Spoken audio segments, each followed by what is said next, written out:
Wenn du bei Neurodermitis zu einem Badesalz greifst, liegst du im besten Fall in einer Badewanne voll Nudelwasser und wunderst dich, warum deine Haut danach noch mehr spannt und juckt. Dabei ist das richtige Salz nicht mal teuer. Hallo, mein Name ist Stefan Rieder und ich kenne Neurodermitis, Ekzem und Akne seit meiner Kindheit. In fast 20 Jahren habe ich alles getestet, bis ich vor ein paar Jahren einen Weg gefunden habe, meine Haut deutlich zu stabilisieren. Ich bin kein Arzt und das ist keine medizinische Beratung. Ich komme eigentlich aus dem Engineering und der Physik. Deshalb ist es mir wichtig, bei den entscheidenden Fragen auf die Daten zu schauen und dir ehrlich zu sagen, was hilft und wo es noch keine klare Antwort gibt. Und genau das machen wir heute mit dem Toten Meersalz. In diesem Video lernst du, inwiefern sich totes Meersalz von Meersalz aus deiner Küche unterscheidet, warum du totes Meersalz nicht durch ein Badesalz mit Magnesium plus Calcium ersetzen kannst und wie du totes Meersalz schnell und kostengünstig bei deiner Haut anwenden kannst. Ja, totes Meersalz ist mir nie wirklich aus dem Kopf gegangen. Ein Naturprodukt, das es bereits seit Jahrtausenden gibt, da muss doch irgendein Erfahrungsschatz dahinter stecken. Also bin ich der Frage nachgegangen.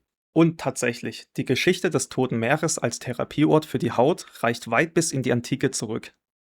Schon der antike Arzt Galen lobte das Tote Meer vor fast 2000 Jahren als echte Medizin. Er schätzte vor allem die austrocknende und heilende Wirkung und empfahl es sogar, um blutende Wunden zu verschließen. Ich weiß nicht, wie es dir geht, aber bei so großen Worten wie Medizin und heilende Wirkung werde ich immer skeptisch. Also, woraus besteht totes Meersalz überhaupt und was macht es so besonders? Um das zu klären, habe ich mir den wissenschaftlichen Review von Evan Paas und Shani vorgenommen. Und dabei bin ich auf diese Tabelle gestoßen. Der erste Schock: die totale Salzkonzentration, also wie viel Gramm Salz pro Liter Meerwasser insgesamt gelöst sind. Im Mittelmeer kommen wir da auf 35 Gramm, aber im Toten Meer unfassbare 300 Gramm. Stell dir das mal vor, 300 Gramm, das ist ein ganzes Trinkglas voll Salz in jedem einzelnen Liter. Die 8,5-fache Salzkonzentration gegenüber dem Mittelmeer. Aber, und das ist der Punkt, den fast alle übersehen, es geht nicht nur um die totale Salzkonzentration, sondern aus welchen verschiedenen Salzen sie sich anteilig zusammensetzt. Als ich diese Tabelle zum ersten Mal gesehen habe, war mir klar, das ist kein normales Salz. Und ehrlich gesagt, nach Jahren, in denen ich gefühlt jedes Produkt ausprobiert habe, das hilft bei Neurodermitis auf dem Etikett stehen hatte, war das der erste Moment, in dem ich dachte, okay, hier könnte wirklich etwas dahinter stecken. Wenn wir von Salz sprechen, denken wir sofort an normales Kochsalz. Im Mittelmeer stimmt das auch. Das besteht fast komplett aus reinem Kochsalz. Du liegst dort im Grunde in einer riesigen Portion Nudelwasser. Beim Toten Meer komplett anderes Bild. Zwar steckt im Toten Meer absolut gesehen 3-mal mehr Kochsalz drin als im Mittelmeer, aber im Verhältnis zur gewaltigen Gesamtmenge spielt es plötzlich nur noch eine Nebenrolle. Mehr als 2/3 sind Magnesium, Calcium und Kaliumsalze, Mineralien, die im Mittelmeer nur in winzigen Spuren vorkommen. Das ist eigentlich gar kein klassisches Salz mehr, sondern eine hochkonzentrierte Mineralienlösung, die es in dieser Form nirgendwo sonst auf der Erde gibt. Und genau dieses Profil macht es für deine Haut so interessant. Doch wer genau aufpasst, stößt in den Daten auf ein echtes Rätsel. Rechnet man alle bekannten Salze im Toten Meer zusammen, kommt man nur auf 271 Gramm, nicht auf 300. Diese Lücke von 29 Gramm zeigt uns, die Analytik stößt hier an ihre Grenzen. Und es stecken schlicht noch viele weitere Mineralien und Spurenelemente darin. Aber jetzt wird es widersprüchlich. Das hier ist der Moment, wo ich bei meiner Recherche wirklich zum ersten Mal gestutzt habe. Cabarro und Machaver beschreiben 2018, dass Salzwasser der Haut über Osmose, also einem natürlichen Sogeffekt, Feuchtigkeit entzieht. Brocksch und Kollegen hingegen zeigen 2005, dass totes Meersalz die Hautfeuchtigkeit sogar verbessert. Wie kann Salz gleichzeitig schaden und helfen? Der Unterschied liegt genau in dem, was wir gerade gesehen haben. Normales Meersalz ist natriumdominiert, totes Meersalz ist magnesiumdominiert. Und genau dieses Magnesium kann dabei helfen, die Feuchtigkeit in der Haut zu binden. Also, Magnesium ist der Schlüssel. Fall gelöst? Nicht ganz. Denn je tiefer ich in die Recherche einsteige, desto stärker wird mein Gefühl, dass das Tote Meer noch weitere Geheimnisse birgt. Wir dürfen die Bestandteile von totem Meersalz nicht nur einzeln betrachten. Vermutlich gibt es noch viel mehr Effekte für unsere Haut, als sich durch jedes einzelne Salz allein erklären lässt. Hier schalte ich kurz in den Physikmodus, aber nur für 3 Sätze, versprochen. Die Forscher Krumkatz und Melero haben schon 1982 versucht, die bekannte Physik der Weltmeere über die Zustandsgleichung auf das Tote Meer zu übertragen und mussten feststellen, sie ist hier schlicht nicht anwendbar. Die Ionenstärke im Toten Meer, also vereinfacht die elektrische Wucht, ist rund 14 mal höher als im normalen Meerwasser. Erst als sie die bekannte Zustandsgleichung um die komplexen Wechselwirkungen zwischen den einzelnen Salzen erweitert haben, wurde das Tote Meerwasser berechenbar. Totes Meerwasser ist also kein statischer Mineralieneimer, mal ein bisschen Magnesium hier, mal ein bisschen Calcium da, sondern ein hochkomplexes dynamisches System mit einem einzigartigen Profil an Mineralien und Spurenelementen.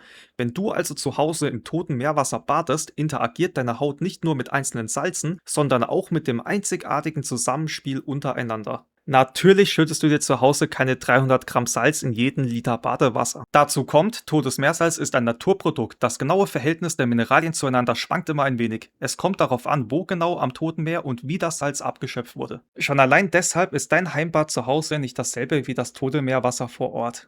Wo ich ohnehin skeptisch bleibe, bei einem Besuch am Toten Meer kommen ja noch ganz andere Effekte dazu, wie etwa UV-Strahlung, also das Sonnenlicht, das Wüstenklima, die bromhaltige Atemluft und die Mikroorganismen im Wasser. Das gesamte Ökosystem lässt sich in der heimischen Badewanne schlicht nicht 1:1 kopieren. Da du zu Hause ohnehin mit einer viel niedrigeren Salzkonzentration badest als im echten Meerwasser, ist es schon schwierig genug, dieses komplexe Zusammenspiel der Ionen wie im Toten Meer überhaupt zu erreichen.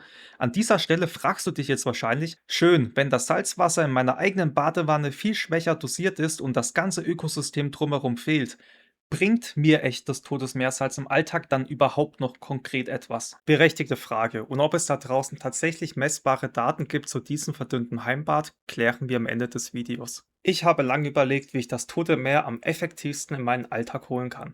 Vorab ein wichtiger Hinweis: Das ist meine persönliche Routine, keine allgemeine Empfehlung. Trage so eine Lösung niemals auf akut offene, nässende oder stark aufgekratzte Hautstellen auf. Das brennt höllisch. Ob es für deine individuelle Hautsituation passt, musst du selbst entscheiden oder mit deinem Arzt absprechen. So sieht meine Anwendung aus. Ich wiege mir 5 Gramm totes Meersalz mit einer Präzisionswaage ab und fülle es im Messbecher auf 100 Milliliter mit Wasser auf. Das ist deutlich konzentrierter als normales Badewasser zu Hause. Ich trage die Lösung dann einfach mit einem Wattepad auf die Gesichtshaut auf. Für mich fühlt sich die Haut danach beruhigt, glatt und gut durchfeuchtet an.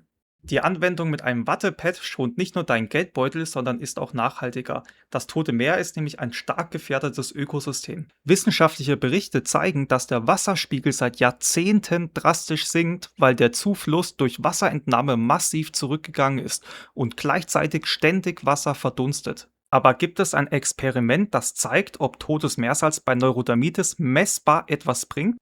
Genau das hat eine Studie untersucht, die wir uns im nächsten Video gemeinsam anschauen werden. Eines ist mir wichtig: Das heutige Thema ist nur ein kleines Puzzlestück, denn Hautprobleme sind multikausal. Aus meiner fast 2 Jahrzehnten langen Leidensgeschichte sehe ich den größten Hebel in einem ganzheitlichen Ansatz. Dazu gehören leichtverdauliche Ernährung, gezielte Supplementierung, Bewegung, psychisches Wohlbefinden, Hautpflege, aber auch deine ganz individuellen Themen wie beispielsweise Allergien und Unverträglichkeiten. Wenn du diesen Weg zwischen harten Fakten und meiner Selbsterfahrung gemeinsam mit mir gehen möchtest, dann lass gerne ein Abo da. Das hilft mir enorm, weiterhin so tief in die Materie einzusteigen und diese Fakten für dich aufzubereiten. Ich weiß, wie zermürbend es sein kann, wenn man gefühlt schon alles versucht hat. Von Eliminationsdiäten bis zu Cremes und Shampoos. Und die Haut nicht aufhört zu brennen und jucken. Und wie belastend es im Alltag ist, wenn die Gedanken ständig um deine Haut kreisen. Wenn du dir eine persönliche Unterstützung wünschst, ich biete eine individuelle Begleitung an, ergänzend zu deinem Arzt. Wichtig: Meine Begleitung ersetzt keine ärztliche Behandlung. Meinen Kontakt findest du direkt unten in der Videobeschreibung. Ich freue mich auf dich. Alles Liebe, dein Stefan.